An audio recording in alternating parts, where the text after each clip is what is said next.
So many of you have told me that you find it overwhelming to paint a tiered tray because of all of the little pieces. I get that. There are a lot of little pieces, but today I've got 7 quick tips that are going to make it super simple for you to paint a beautiful tray, and I can't wait to share them with you. I'm Amy Green from Amy and Art Designs. Before we get started, I want you to hit the like and subscribe so we can stay in touch. All right, let's go craft. All right, tip number 1. This may be one of my favorite painting hacks of all time. You need a piece of painter's tape and you lay it down with the sticky side up. Take your tiny pieces, put them onto that painter's tape, and then you're going to take a round dauber sponge brush. You're going to put a little bit of paint on there, knock off the extra paint, and then dab right down onto your pieces. This saves your fingers from getting all painted. The only thing to watch for is sometimes you need to go back and put a second coat because either don't get full coverage or the paint soaks into the wood a little, but other than that, you're golden. All right, and here I'm going to show you doing the same method, but on these tiny little letters. Painting these letters with a paintbrush would be so hard, but using the paint dauber method with some painter's tape makes it easy peasy, and you can get those painted really quickly.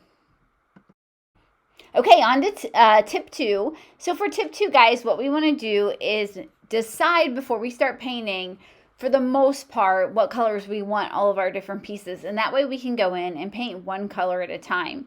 The biggest mistake you can make when you're painting a tiered tray is to paint each piece completely and then move on to the next piece. Because most trays use multiple colors in different places to tie the tray together. And this way you're doing all of the orange at once, all the red at once, all the black at once, and you get it done, and it's a very efficient way to paint your tray.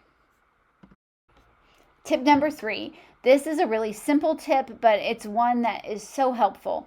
Sometimes on these mini signs, you need to paint a straight line. Now, not on all pieces, but on some. And this one that I'm painting right here, it kind of looks like a 3-layer cake, and I have a top, a middle, and a bottom.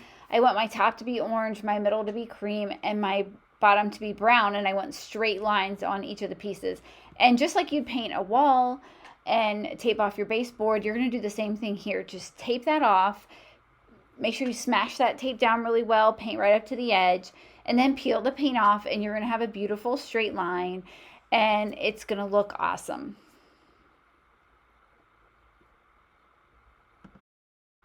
Tip number 4. This is maybe the most obvious tip, but I think it's one that people don't think about before they start their project. You want to have the correct tools for the job. I use paintbrushes as little as possible when I'm painting a tiered tray because I think they're a little slower. I think they can leave brush marks. They're not as precise maybe as some of the other methods I use. But for this one, I want a tiny brush. So before I started this tray, I made sure I had a variety of brushes because I knew I needed to use those. I had some makeup wedges, which I'll show you in a second. I had that round dauber brush. I had my painter's tape, some wet wipes in case I get paint down the edge to wipe it up. So you just want to make sure that you've got the right tool for the job before you get started, because there are a lot of little pieces that you're painting for a tray, and it takes a little bit of time, and you want to make sure when you're done, your work looks really good. And it's not going to look good if you're not using the right tool for the right job. All right, tip number 6, think outside the box. For this, I'm specifically talking about the tools that we use for painting. One tip I've already showed you is the painter's tape for small pieces. This tip specifically is about makeup wedges. I love makeup wedges to paint, especially small pieces that don't have a lot of detail, because the paint goes on cleanly. It doesn't typically get on the edges. There are no brush marks to clean up. And for me, it's just easier to use a makeup wedge to paint these pieces that don't have a lot of detail than it is to use a brush.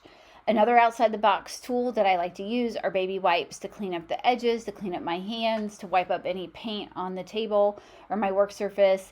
They're just a great supply to have around for a quick cleanup while you're painting a tiered tray. All right, tip number 6 is that 320 grit sandpaper is your friend.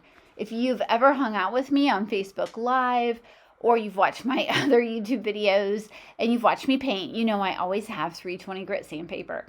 And I'm going to tell you why, ladies.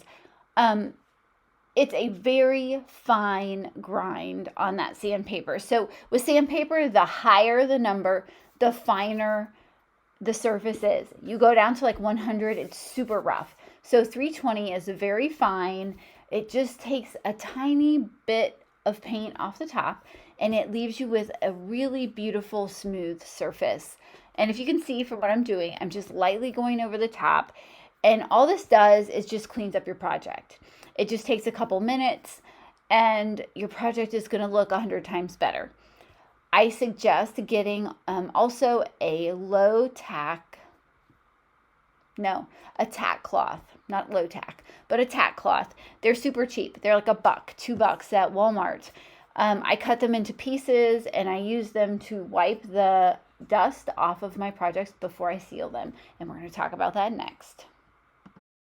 All right, I've saved the most important tip for last. This is tip number 7. And I really want you to do this. I want you to seal your projects. You've gotten to the end, and now it's time to seal it. This DuraClear satin varnish that I'm showing you, I'm kind of obsessed with it. All of their different types of varnishes are beautiful. They're from DecoArt. I'll put it down in the description. It's also linked in my Amazon store. But this is going to keep your paint looking really nice. And that's what you want. You've worked hard. You want to preserve that project. What I'm going to tell you about using this is that you want to go in one direction. So if you go back and forth, I want you to always go back and forth for that piece. If you go up and down, then I want you to paint up and down the whole time. But I don't want you to go in multiple directions on the same piece because you'll be able to see it. If you just go one direction, it's very, very difficult to tell you've even applied a finish or a sealer. So there's tip number 7. And I really want you to take the extra few minutes to seal your project before you paint it. And the last thing I'll tell you about this varnish, this DuraClear satin varnish, it dries very quickly. Very quickly. So it's not going to take extra dry time at all. Don't worry about that. Just seal your project and keep it looking great.